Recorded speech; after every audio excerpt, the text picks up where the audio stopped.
भारत को लीड्स में मिली शर्मनाक हार के बाद तमाम क्रिकेट पंडित दिग्गज अपनी अपनी राय रख रहे हैं और उसमें वो जमकर फटकार भी लगा रहे हैं। कोई कह रहा है कि इंडियन क्रिकेट टीम की बैटिंग लाइनअप जो है वो डाबरमैन डॉग की तरह है, तो कोई कह रहा है शार्दुल ठाकुर को बाहर कर दो, कोई कहता है कि प्रसिद्ध कृष्णा को हटाओ, कोई सिराज की बात कर रहा है। तो क्या जसप्रीत बुमराह अगले टेस्ट मुकाबले में रेस्ट लेंगे? बात इस पर भी तमाम दिग्गज बातें कर रहे हैं। इंडियन क्रिकेट टीम को हार तो मिली, ये बात सच है, लेकिन इंडिया ने अच्छा खेल भी दिखाया। जो मुकाबला 90% इंडिया जीत चुका था वो हार गया और बहुत बड़ी हार मिली है। और इस हार के पीछे की क्या वजह रही है, अब अगले मुकाबले में किन खिलाड़ियों को बाहर करने की मांग की जा रही है, तमाम क्रिकेट दिग्गज हार की बड़ी वजह क्या बता रहे हैं, क्या जायसवाल को फटकार लगा रहे हैं, आइए एक एक करके आपको बताते हैं दिग्गज अपनी राय क्या रख रहे हैं इसे खास रिपोर्ट में। लेकिन आगे बढ़ने से पहले बस मैं आपकी राय जानना चाहता हूं। अब आप क्या कहते हैं कि दूसरे टेस्ट मुकाबले में क्या बदलाव होने चाहिए? हाँ, मैं आप ही से कह रहा हूं। कमेंट सेक्शन में अपनी राय जरूर बताएं और सब्सक्राइब कर लो, बिल्कुल फ्री है।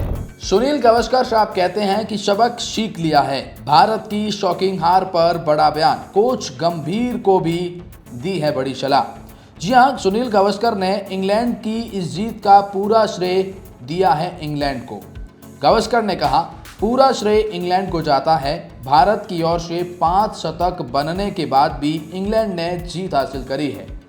भारत ने साधारण खेल दिखाया है, खासकर फील्डिंग और गेंदबाजी में। जहां तक फील्डिंग का सवाल है, यह सिर्फ कैच छोड़ने वाली बात नहीं है, आउट फील्डिंग भी बहुत साधारण थी, टेस्ट क्लास नहीं था। गावस्कर ने अपनी बात को आगे ले जाते हुए कहा, बल्लेबाजी के लिए बहुत अच्छी पिच थी, इसीलिए गेंदबाजों की आलोचना करना बहुत मुश्किल है।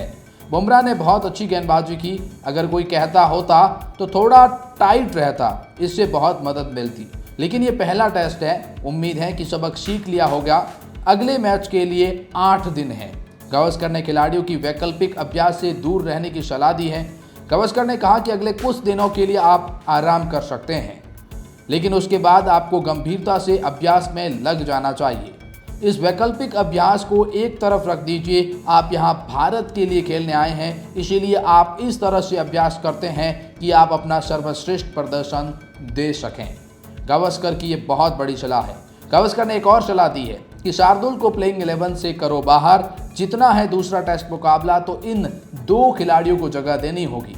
और सुनील गावस्कर ने इसके ऊपर बातचीत करते हुए अभी बात हम जानते हैं कि शार्दुल ठाकुर ने उतना अच्छा परफॉर्मेंस नहीं किया है और जिसकी वजह से बातें उठ रही है। इसको लेकर गावस्कर ने सुझाव दिया कि बर्मिंघम की पिच पर बाएं हाथ के रेस्ट स्पिनर कुलदीप यादव को मदद मिल सकती है और उन्होंने इस चाइनामैन गेंदबाज का दूसरे टेस्ट के लिए टीम में चुनने का समर्थन किया है। गावस्कर ने कहा, जसप्रीत बुमराह फिट हो या नहीं, मुझे लगता है कुलदीप यादव को टीम में आ जाना चाहिए। मेरा मानना है कि उन्हें शार्दुल ठाकुर की जगह टीम में आना चाहिए, क्योंकि बर्मिंघम की ऐसी पिच होगी जहां कलाई के स्पिनर को थोड़ी मदद मिलेगी। उन्होंने इस बात का भी जिक्र किया कि साई सुदर्शन और करुण नायर दोनों पर कड़ी नज़र रखने की ज़रूरत है। साथ ही वॉशिंगटन सुंदर जैसे खिलाड़ी को प्लेइंग 11 में शामिल करने से बॉलिंग अटैक में कुछ वेरिएशंस आ सकती हैं जो काफ़ी साधारण दिख रही है। तो वॉशिंगटन सुंदर को शामिल करो और कुलदीप यादव को शामिल करो, ये कहना है सुनील गावस्कर का। शार्दुल को आप बाहर कर सकते हैं, ये बात है। तो फिर अगर वॉशिंगटन सुंदर को शामिल करना है तो शायद जडेजा को बाहर करना पड़ेगा, ये भी हो सकता है। भारत की बैटिंग डाबरमैन डॉग की तरह है। दिनेश कार्तिक ने क्यों उड़ाया टीम इंडिया का मजाक? जी हाँ, दिनेश कार्तिक ने एक वायरल मीम का जिक्र करते हुए टीम इंडिया के निचले क्रम के बल्लेबाजों पर निशाना साधा। उन्होंने कहा, एक मीम मैंने सोशल मीडिया पर देखा जिसमें टीम इंडिया की बल्लेबाजी लाइनअप को डाबरमैन डॉग की तरह बताया गया है, क्योंकि उस डॉग का सर ठीक है, बीच का हिस्सा भी ठीक है, लेकिन पूंछ नहीं है। इसके बाद वो हंसने लगते हैं और बाकी कमेंटेटर भी जो उनके साथ बातचीत करते हैं वो सभी हंसते हैं। जसप्रीत बुमराह दूसरे टेस्ट मैच में क्यों नहीं खेलेगा? दिनेश कार्तिक ने इसका बताया है कारण। दिनेश कार्तिक ने कहा कि एजबेस्टन में भी पिच को सपाट रहने की उम्मीद है और ऐसे में बुमराह को इंतजार करना चाहिए। अगर वे दूसरे मैच से बाहर रहते हैं तो उनके शरीर को आराम करने का पूरा समय मिलेगा। दिनेश कार्तिक ने अपनी बात को आगे बढ़ाते हुए बुमराह के लॉर्ड्स में होने वाले तीसरे टेस्ट मैच खेलने के लिए जरूर उत्सुक होंगे, लेकिन उन्होंने ये भी कहा कि इसको लेकर आखिरी फैसला टीम को ही लेना है। कार्तिक ने कहा, सबसे पहले हमें ये देखना होगा कि बुमराह खेल रहे हैं या नहीं। मुझे संदेह है कि बुमराह शायद ही एजबेस्टर में खेलना चाहेंगे और मुझे लगता है कि वे इंतजार करेंगे। यहाँ पिच सपाट है, आराम करने से उनका शरीर तीसरे टेस्ट मैच के लिए तरोताज़ा हो जाएगा।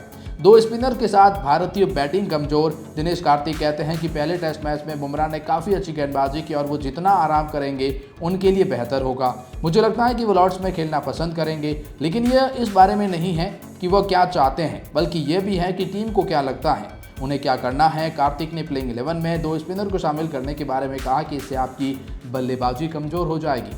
डेड गेंदबाजों के साथ भारत टेस्ट मैच नहीं जीत सकता है। शुभमन गिल को मिला इस भारतीय पूर्व खिलाड़ी का साथ। मोहम्मद कैफ ने बातचीत करते हुए कहा, एक युवा कप्तान के तौर पर गिल ने बुमराह को 4-4 ओवर देकर और अच्छी तरह से रोटेट कर शानदार काम किया है।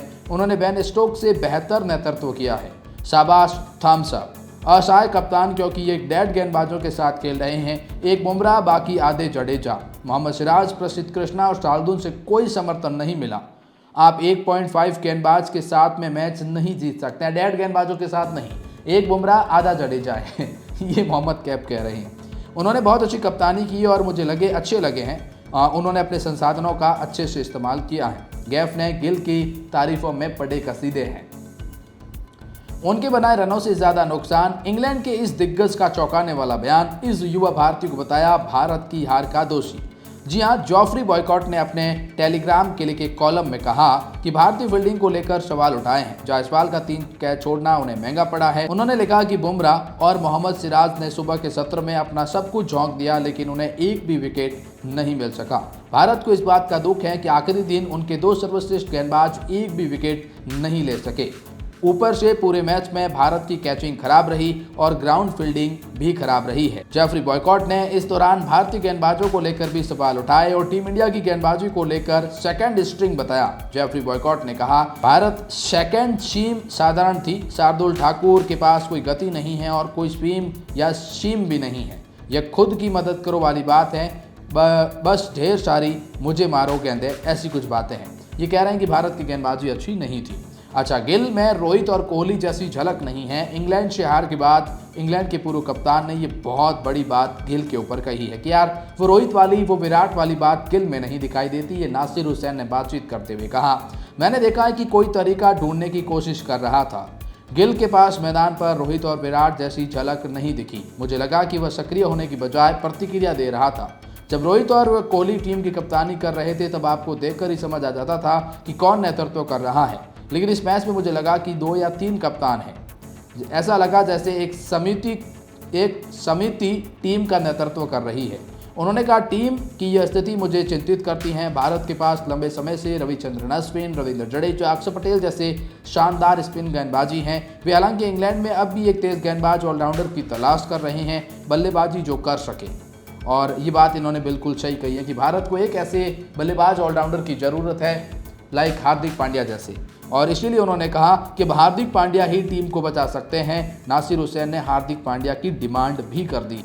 भारत के पूर्व क्रिकेटर संजय मांजरेकर ने रविंद्र जडेजा पर निशाना साधा है। मांजरेकर ने लीड्स टेस्ट मैच में जडेजा के प्रदर्शन पर निराशा जताते हुए बेहतर खेल दिखाने की उम्मीद कही। मांजरेकर ने कहा, वह जडेजा की आलोचना जरूर करेंगे, लेकिन प्रसिद्ध कृष्णा जैसे युवा गेंदबाज को निशाना बनाना सही नहीं है। उन्होंने कहा कि मैच के आखिरी दिन जडेजा पिच से लाभ उठा सकते थे, लेकिन इतने अनुभव के बावजूद भी ये नहीं कर सके, वो बड़ी कमाल की बात है और ऐसा नहीं होना चाहिए। तो जिस तरह के बयान जो हैं वो आए हैं इंडियन दिग्गजों के, जहां पर बातें हो रही हैं कि बुमराह को आप आराम दे सकते हैं दूसरे टेस्ट मैच में, आप कुलदीप को ला सकते हैं, आप वॉशिंगटन को ला सकते हैं, तेज गेंदबाजी में भी कुछ बदलाव जिसमें आप अर्शदीप सिंह को ला सकते हैं। तो कुछ ऐसे बदलावों की बात हो रही है।